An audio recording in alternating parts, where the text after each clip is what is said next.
Here is something worth sitting with. The opinion you hold most confidently, the one you defend without any hesitation, where did it come from? Not where do you think it came from, but where did it actually come from? Because most people, when they trace it back honestly, find that it was handed to them by parents, by community, by repeated exposure to environment that rewarded certain thoughts and made other thoughts feel dangerous or even shameful. And somewhere along the way, the handed thoughts become your personal thought. The installed belief became the original belief for you, and most people never notice this. And that's exactly what makes it interesting to see.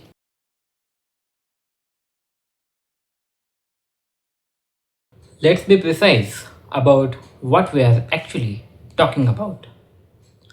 Original thinking doesn't mean saying something no human has ever said before.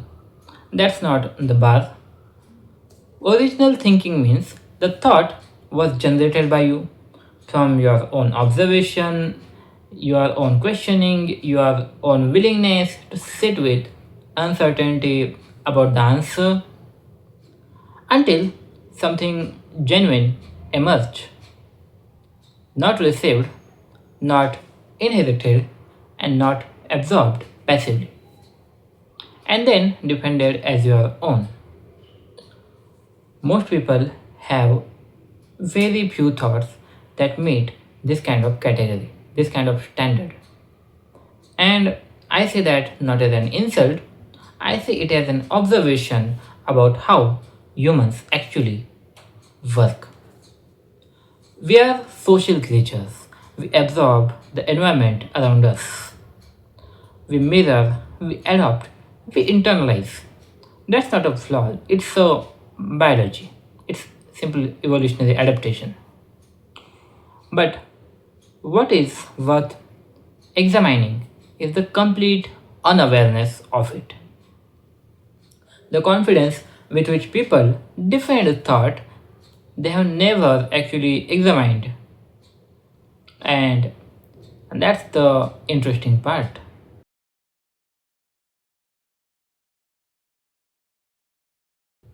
So, how does it happen? It starts early, very early, before the child has the language to question anything. They are already absorbing the environment. Just like what gets praised, what gets punished, what is spoken about with respect, and what is spoken about with disgust. They are not choosing any of this. They are just absorbing. By the time they are old enough to have opinions, the foundational ones are already in place. Which community is trustworthy, which kind of life is respectable, which questions are acceptable to ask, and which ones make the room go quiet. And nobody announced these installations. There was no moment where someone said, we are now going to place these values, these morals inside you, and you will carry them for the rest of your life. It just happens through repetition, through atmosphere, through the slow accumulation of what felt safe and what felt dangerous in that particular environment. And then this is the part worth paying attention to. The child grows up, maybe leaves the environment, gets educated, travels, reads, and still, uh, still the installed beliefs remain most untouched because they don't feel like installations, they feel like original self. Questioning them doesn't feel like inquiry anymore. It feels like identity threat, which is why most people never do it.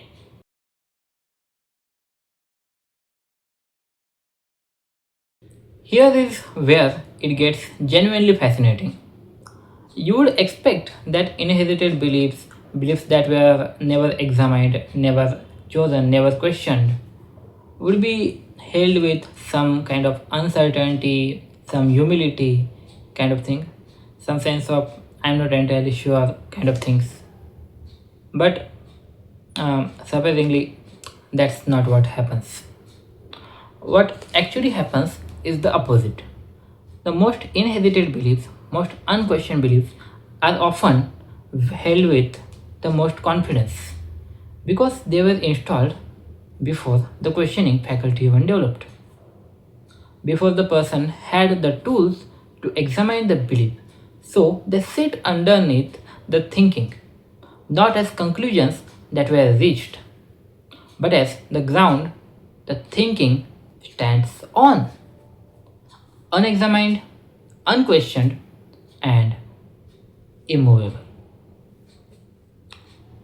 which produces a very specific kind of mindset. Someone who can debate confidently for infinite times without even questioning the foundation. Someone who calls themselves open minded just because they are willing to consider new information as long as it confirms what they actually already believe. Someone who will tell you with complete sincerity that they have thought deeply about their values when what they have actually done is thought deeply within their values, which is a very different thing. Thinking within a system is not the same as thinking about the system. Most people do the first and believes they are doing the second.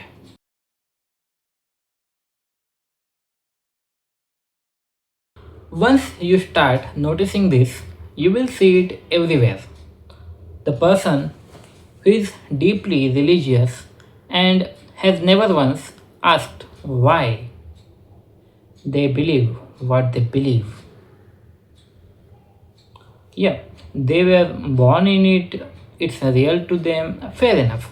But ask them when they chose it and watch what happens. Or the person with strong opinions about the right way to live, the right career, a right marriage, the right timeline. Ask them where the standards came from. And I guarantee 9 out of 10 times you will trace it directly to their parents, to the household, to their community, to their caste, religion, to their colony, to their culture. The opinion is presented as wisdom, but it arrived as inheritance. Or think about moral judgments. The people and the things people say with complete certainty are wrong, shameful, unacceptable. How many of those were examined? How many were just absorbed? From the family, from the religion, from the culture, from repeated exposure to what made the room go quiet and what make praises. And here is the beautiful part. If you point any of this out, the response is rarely curiosity. It's usually defense. Because you are not questioning a thought, you are questioning the identity, which is deeply rooted.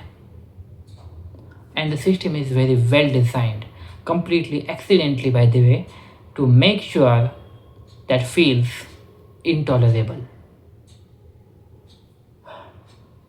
That's why questioning feels intolerable.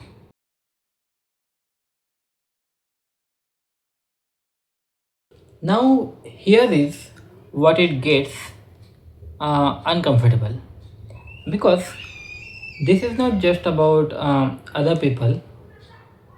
If you are watching this and nodding along, thinking, yes, I see this in my family, I see this in my community, the question worth asking is, where is it in you? What do you what do you hold with complete confidence that you have never actually examined? What feels so obviously true that questioning doesn't even occur to you?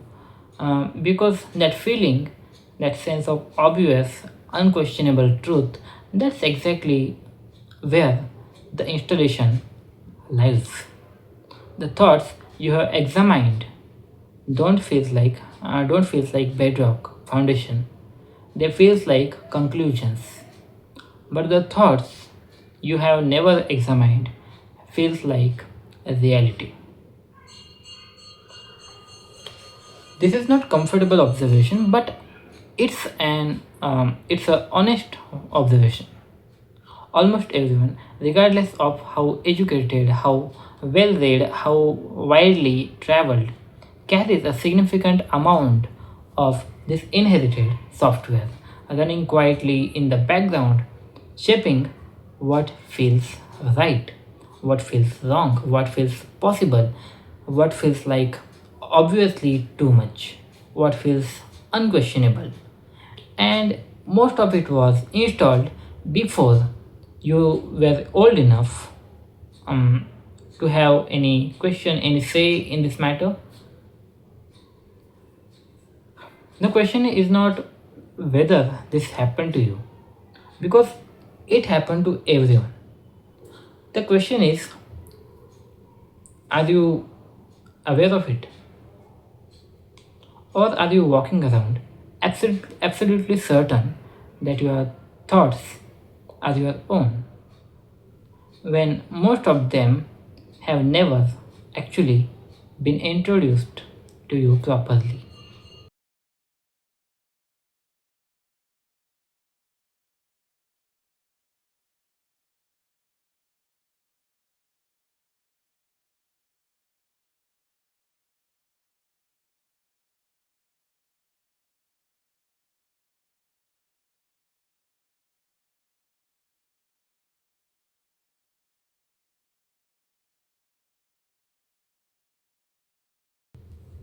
So, what do we do with this? I want to be clear about it. This is not a call to reject everything you were given. Some inherited values are worth keeping after examination, after right questioning, and after you have held up them up to the light and found that they actually hold. The point is not rejection, the point is examination. There is a difference between a belief you inherited and examined and kept, and a belief you inherited without questioning and defended it. The first one is yours, is yours, and second one is just old furniture you have never thought to move. The practice, if there is one, is simple. Take the thing you believe most confidently, the thing that feels most obvious, most true, and ask, how do I know this? Where did this come from?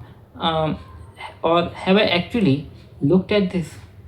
Or have I just always assumed it?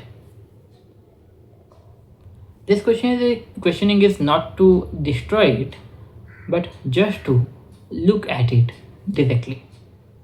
For the first time, maybe that's where original thinking begins.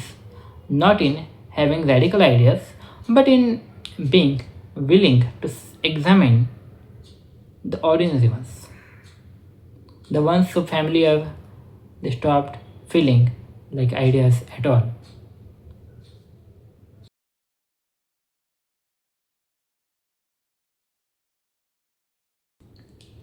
If you ever caught a thought, and wondered for a moment where it actually came from. That moment of wondering is rare than it sounds. Drop a yes in comments if this landed, or share one belief you have actually examined and found worth keeping or worth letting go. Curious what you observe? Subscribe if you want more of this. There is a lot more to look at. Thanks for watching. Take care and see you next time.